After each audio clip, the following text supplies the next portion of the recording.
In this video I will rate all tracks from the MX5 Rookie Series based on fun and how easy they are into a tier list. I will sort the tracks based on fun into different tiers, and within the tiers, the tracks will be sorted based on the time you need to practice them. The winner of this tier list will not only be the most fun track, but also the track which is not too difficult to learn. Hey, I'm Crex, I'm racing on iRacing for 7 years, I've raced all of those tracks, and I want to share my experiences so that you will hopefully have a better time when you're planning your season or see those tracks in week 13. 2 quick disclaimers before we start. Number 1, this is a subjective list based on my personal opinions and experiences. Should be clear, I just want to point it out. And number 2, there will be a bonus list at the end, so make sure you stick around. Let's start with Tukuba. Alright, the track itself is kinda decent, but the racing on it is bad. It's really bad. To break it down, you have 3 hard braking zones, and you pair those hard braking zones with rookie drivers who all don't know when to brake. And this leads to a lot of issues. You have a lot of blocking, you have a lot of diving and rear-ending. Both can be intentional, it can be a mistake, but it happens, and it happens quite a lot. I don't even want to blame the drivers for it, because the track invites you to make those moves, and it's not that great of an experience when you race there. So that's why I would put it into C tier, even if the track itself might be B tier. But yeah, the racing it creates is questionable. In terms of the practice time, you don't need a lot of time to practice it. It's very short. You have only those 3 hard braking zones, which are all equal. So you will need to get used to the track, and after 1 or 2 hours you should be fine to race. Next up we have Okama. Okama is an awesome track. It should be somewhere up here. It's also the track which I always recommend to rookie drivers because it has everything. You have long straights, you have high speed turns, you have hairpins, you get the full package. You can learn all basics about a car on this track alone. But this is also probably one of the drawbacks of this track, and why I wouldn't put it into S tier.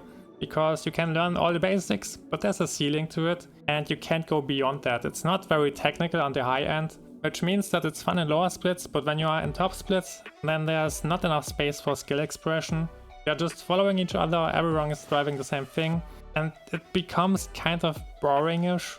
And that's why, even if it's a fun track, I would put it only into the A tier and not into the S tier.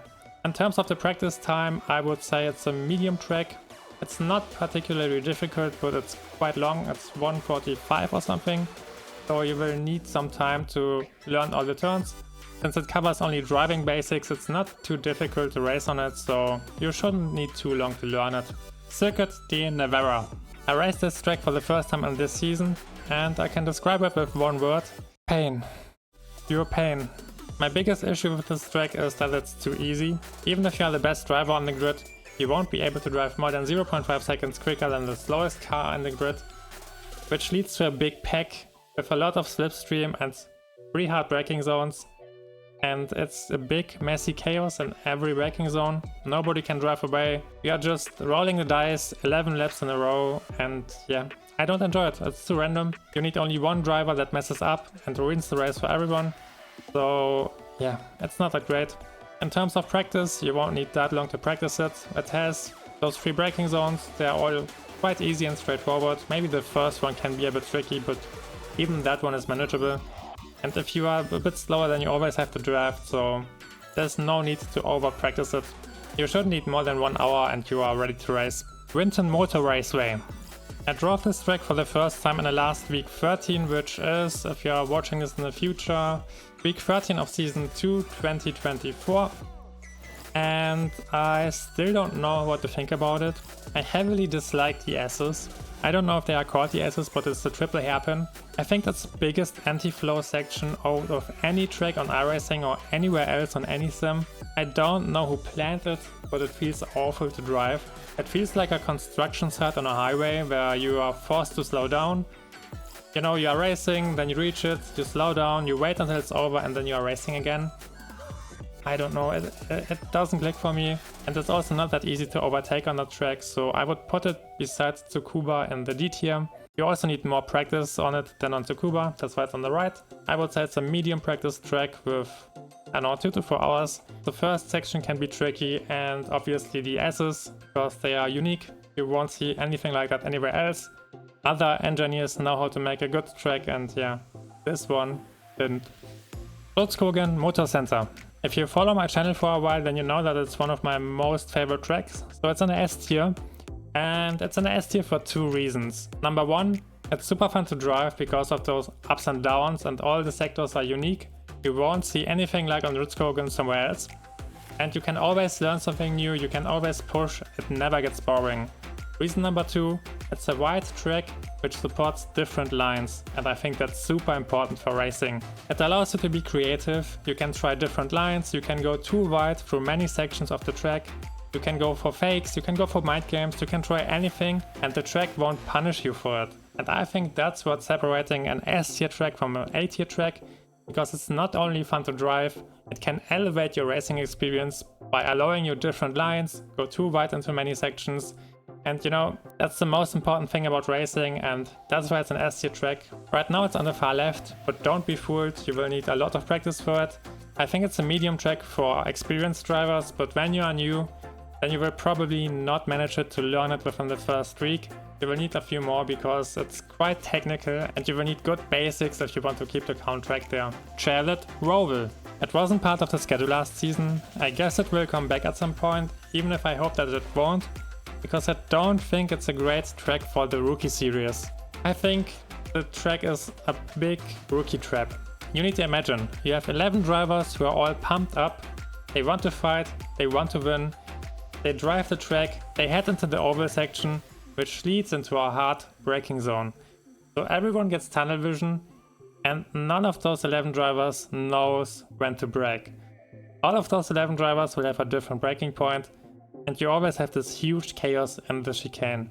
You can't cut the chicane because the curves are raised, so if someone cuts it or gets on the inside, the car gets lifted up and slams into someone else, and you have a big chaos there in the first 1, 2, 3 laps. It's a difficult spot, and that's why I don't think it belongs into the Rookie Series, and that's why I think it's a D tier track. In terms of the practice time, it's on the far right of this tier, because you will need a long time to practice it. The technical parts are very difficult, and even the oval part can be tricky. I'm happy that it's gone, I hope that it won't come back into the Rookie Series, but we will see. Aron Park. I always have a bad feeling when someone asks me what I think about this track, because it doesn't exist anymore, it's a piece of history. Today we have a residential area on that spot, and people are happy that iRacing preserved the scan of the track on iRacing so that you can race it forever, and that's cool, but the track itself it's something. It's kind of fun, but my biggest issues with it are that it feels a bit choppy. You have a few transitions between track layouts where you drive into a slope when you get back onto the main track, which feels really awful when you drive it, and you also can't overtake.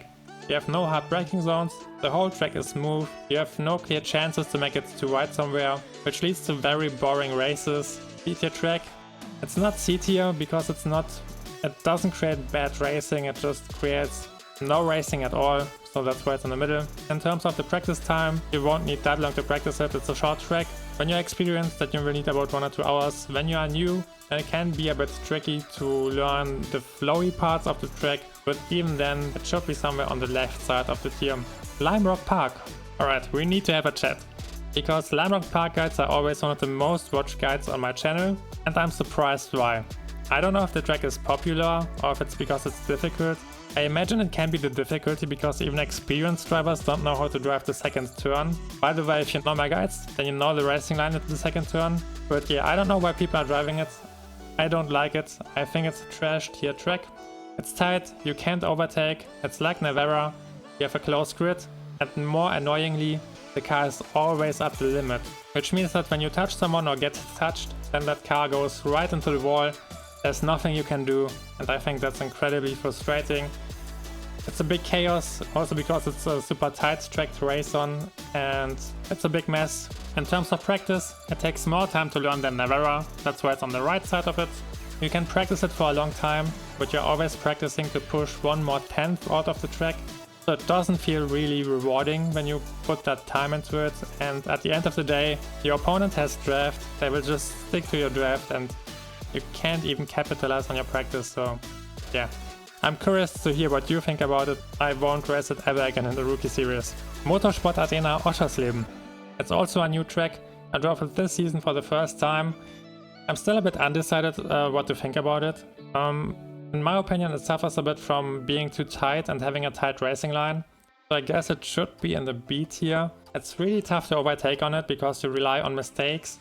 It also feels a bit tough to rate because people are sleeping on it. There are big time differences. I drove 3 races there in top splits and all of them had really big time differences of like 3 or 4 seconds to the slowest driver.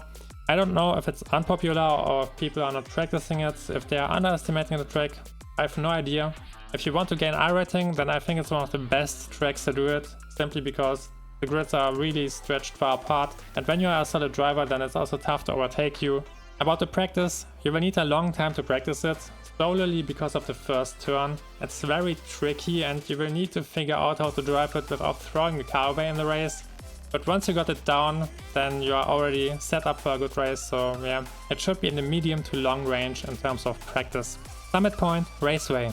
Summit Point is an old classic, it's really fun to race on and it's also really fun to practice. For me it's an A-tier track.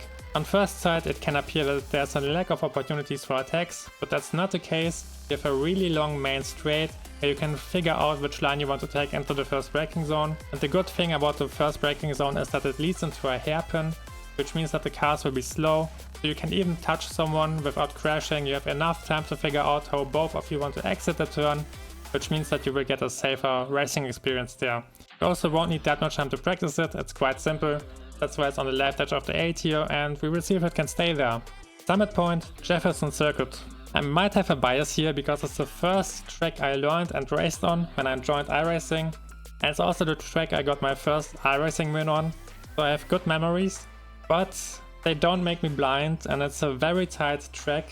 You can't overtake there, it's fun in lower splits, but in top splits you are stuck behind each other. It feels like a karting track which you are driving with 2 big cars on.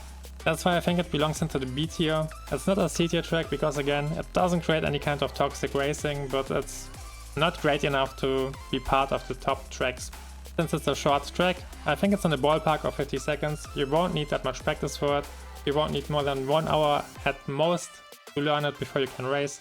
So that's why it's on the left edge of the B tier. Circuit de Laguna. It's a great track, it's definitely an S tier track. It's super fun to race on, it's wide, it allows you to use many different lines, which creates crazy racing.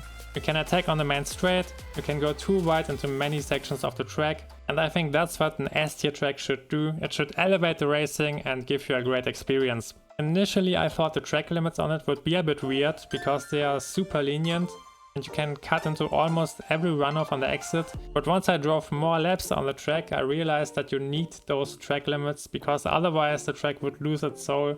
So yeah, I'm happy that they are the way they are and I hope that they won't get changed, contrary to what I said in my guide video. It's a super fun speed techie track and I hope it stays that way. I think it belongs to the right side of Kogan, and like with Kogan, I don't think that you will manage to learn this track in your first week on the sim. You will need a bit of experience, but once you have that experience, this track is super enjoyable to drive. Olden Park. When Okama and Tukuba decide to have a child, then you get Olden Park. You take the long smooth parts of Okama, slam a few hard braking zones into it from Tukuba, and that's Olden Park in a nutshell. I guess the track is okay, it's fun to race on, it probably belongs into the A tier. My only issue with it is that I don't like all or nothing parts and I'm thinking of the 2 chicanes. They have barriers on the insides, which means that you can't push there without facing consequences if you mess up. And for me, I don't think a track should have those kind of barriers. It should be fun to push. Yes, you should have slowdowns and incident points, but you don't need to lose your race there when you make a mistake. That's why it's not an S tier track for me. It's a solid A tier track and it belongs to the right edge of the A tier because you will need a long time to learn it. Not because it's difficult, but because it's the longest track of the series. I think it's like 155 or something. It takes some time to learn it, similar to Okama, but it's not that hard. Virginia International Raceway. I will make this one quick because nobody likes Virginia. It's a trash track. Nobody wants the hairpin, nobody wants the long straight. You want to cut those parts out and then you get Virginia North. Virginia North combines the best parts of Virginia and there's some super interesting thing, which I experienced myself and I know many others did because I always mention the same thing in my guides and I always get the feedback that other people feel the same. When you don't know the track and drive it for the first time, then you will hate it with passion. You will hate it for about 30 to 60 minutes and then suddenly it will click. Your opinion will flip by 180 degrees. You will start to fall in love with this track and you won't be able to stop driving it because it's awesome. It's an S tier track and I guess it belongs to the left edge of the S tier. It's great because you can have many fights in the first half of the track, you can go too wide there, you can do anything you want. And in the second half of the track, when you drive up the mountain, then you will drive into a technical part where you can either drive away from your opponents when you are a better driver, or you can close the gap and prepare an attack on the next main straight. That's the cycle of the track, which creates a great dynamic when you're racing on it, and that's why it's for me an S tier track. In terms of practice, it's the easiest one of the S tier tracks. I think it's an easy track in general, because for the most part you're on your throttle anyway and you are not braking that much. So when you see this track in your schedule next time, then I can only recommend you to practice it, try to get over this initial stage of hate, and then you will enjoy it, and it will be the best week of your iRacing life. Laguna Seca. Laguna Seca is decent. I'm not sure if it's an A or B tier track. Maybe A tier, maybe B tier. It's fun, it has a never-ending learning curve. It suffers a bit from having a tight racing line, which is also the issue with the other tracks in these regions. You can still overtake though on the main straight and on the entry into the corkscrew. So it's still a balanced track. Maybe that's why it should be in the A tier. You will need a long time to practice it because it's a long and technical track. I think overall it's one of the most demanding tracks of the whole season. So when you practice it and you are a bit off the pace, then don't worry, everyone in your split will be off the pace, so it's totally fine. Enjoy the racing out there and have a good time. Alright, let's have a short conclusion before we move on to the bonus list. I think I'm happy with the list. Virginia is super fun. When you see it the next time, hop into your car and race it, you won't regret it. And when you see Navarra or Olden Park, then just be aware of the things you sign up for. You can still enjoy them, you can have fun, but it's a different kind of experience there. About the bonus list. What if you don't care about fun? What if you enjoy torturing yourself and just want to know which tracks are the quickest one to pick up? That's what we will do right now. I will create a quick list and rate all the tracks based on the practice time alone. So in the bottom tier will be the tracks which need the most amount of practice, and in the top tier will be the tracks which you can drive pretty much right away when you see them. So we start at the bottom with Lebanon, Kogan and Laguna Seca, all super technical tracks which not only require a lot of practice time, but you will also need a lot of experience with your car if you want to keep your car on them. Next up we have Oschersleben, Roval and Olden Park. Those tracks are a bit easier. They have only 1 or 2 spots which are technically difficult, but they are not that difficult like the tracks below. In the B tier we have Winton, Aron Park and Okama. Okama is in there because while it's long, it's not that difficult to drive, so it's still a B tier track and the other ones are shorter. In the A tier we have Virginia North, Summit Point and Summit Point Jefferson Circuit, all short tracks. All of them have a techie section and a basic section. You only need to figure out the techie section, which is mostly only 1 or 2 turns, and then you know most of the track. And up in the highest tier we have Navarra and Tukuba and Olden Park, all super easy tracks which also have easy braking zones. You could say that Olden Park can be a tricky and difficult track, but on the other hand, you only need to learn one braking zone, the braking zone into T1, and then you know the track. So if you focus your practice on this braking zone, then it becomes easy and you don't need that much time to figure it out. And that's for the tier list, which ranks all tracks based on the practice time alone, without taking the fun into account. I will post both tier lists in the FAQ channel on the community Discord, which is linked in the description down below. And if you want to push your practice times even further down, then check out my channel. I have guides for all Rookie Series tracks in the MX5. I hope my insights helped you. I wish you a nice day and see you next time.